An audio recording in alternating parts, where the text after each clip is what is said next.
Okay, time to do the second floor. So what I guess the first thing I want to preface is what to prioritize.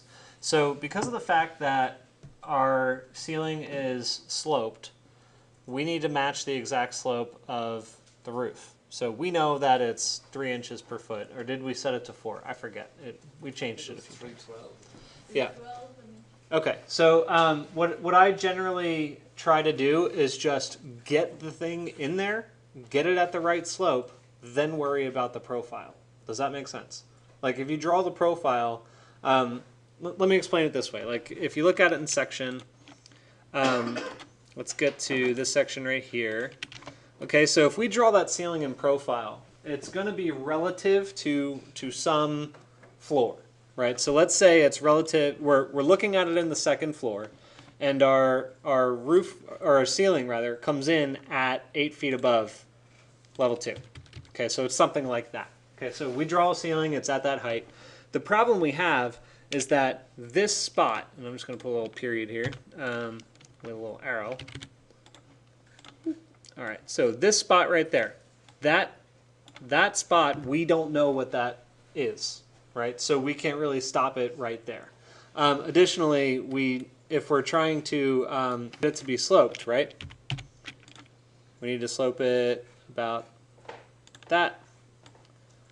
So so anyway, same principle follows, where if you have it sloped, we need to worry about what this is, because that's where we either have to start our slope there, or we have to start our slope up here, which neither of those dimensions do we have directly.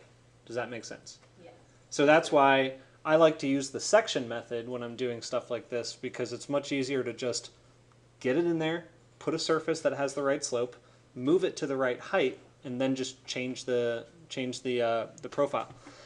You will have to adjust the height at some point, but anyway, it's just easier to.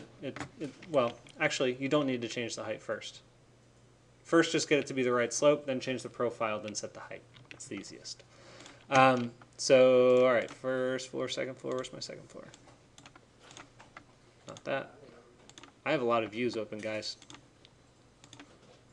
I have to close views. Let's do it this way. Second floor RCP. There it is. Okay. So the other thing I guess I want to point out about that is that we don't even see the whole second floor here in this view. So it's just an important thing to note. So we might want to change some of our dimensions in order to see the whole thing. In fact, we kind of have to. If you're looking at the second floor, you need to see where this wall is so that you can detail what's happening on the ceiling surface. So let's take care of that first, and then we'll start working on the roof. So what do you guys recall what it is, what function of Revit it is that we use to change that? What it's called? To change what? To change where our view is in the depth of the view so that we can see the rest of the roof down here in this section.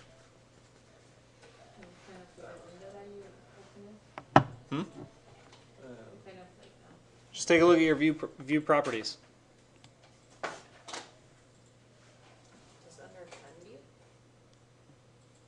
No. Is this a plan region? No, you're kind of on the right track. So plan region is used to modify the view range in that little area. So, but the view itself has its own overall view range. So that's what we want to change. We want to change our view range. Now, RCP level view range behaves a little bit differently. There are sort of 3 reference lines that are very much the same as a floor plan, but thinking about them in reverse is really confusing. So what I want you to focus on this one really is just that cut plane. Just the cut plane is relative to level 2, and we want to move that down a little bit. So back into the section, right? This is our cut plane right now, something like this. We need to move it down, and that's 7'6" from there, and we need to move it down to something more like that, like 2 feet. Okay, so go to view range, change this to 2 feet.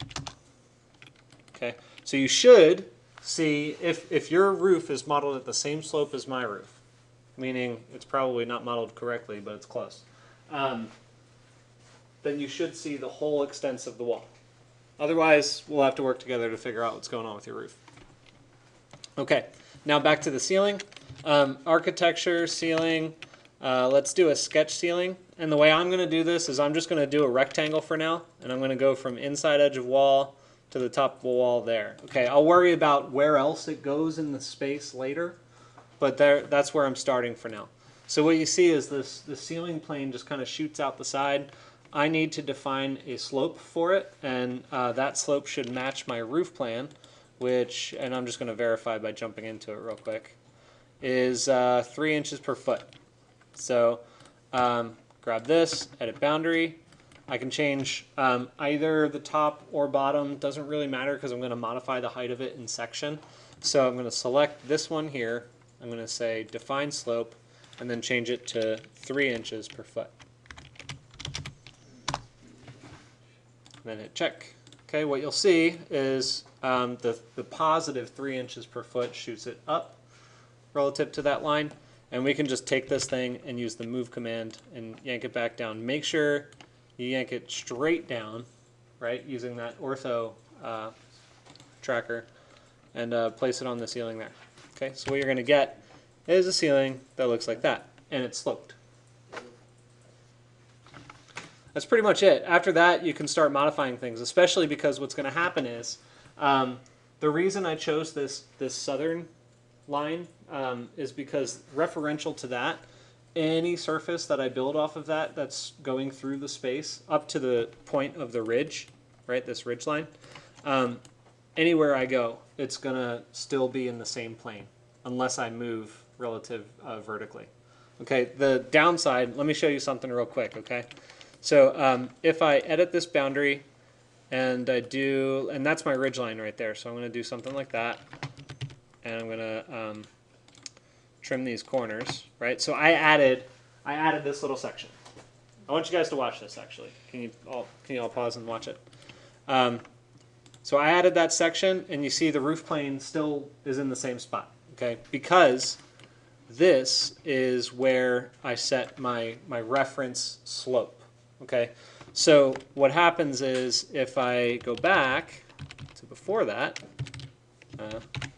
there we go, and I change that reference slope to be above.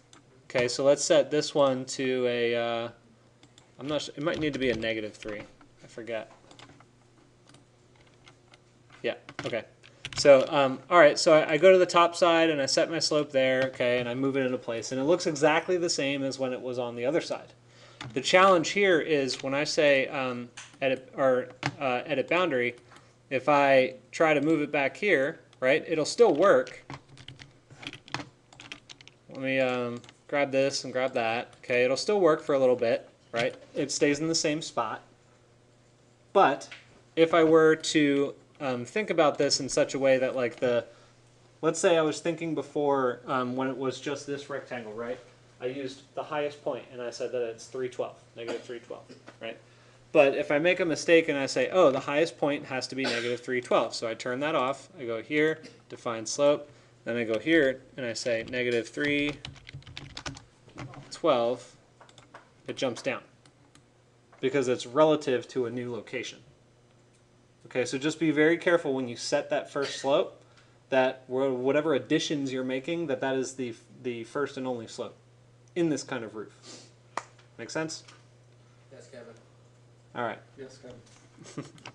Okay.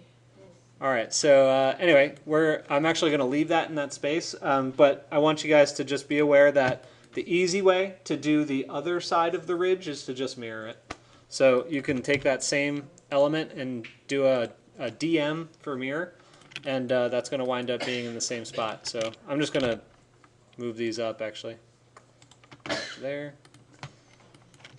Okay, so once I've done that, I just modify this profile here, and I'm just going to pull this in there, pull this in here.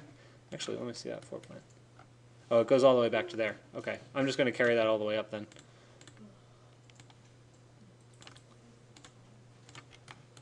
Get rid of all this extra stuff. And I'm going to draw this little corner here. Clean up that edge. Get rid of that.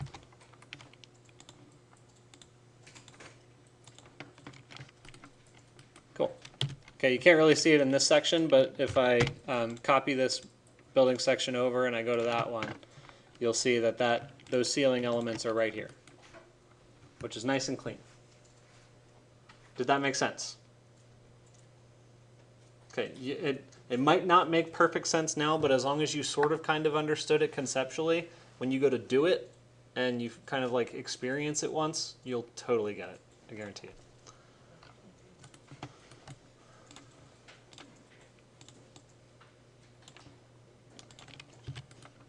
All right, so let's keep cranking on the second floor stuff. Before I close the video, though, I just want to point out that the soffits here on the second floor are a little bit different. Some of them are 8'2", other ones are 8'6". So just pay attention to that. Okay, and then finally, where I want you to be is a point where you've modeled all the ceilings and you've put a spot elevation on each one that shows its proper location. This one should be up here. It'll be 12. It'll be actually 12 feet or 11. Yeah, we'll talk about that in the next video. But I have to correct the second floor assembly.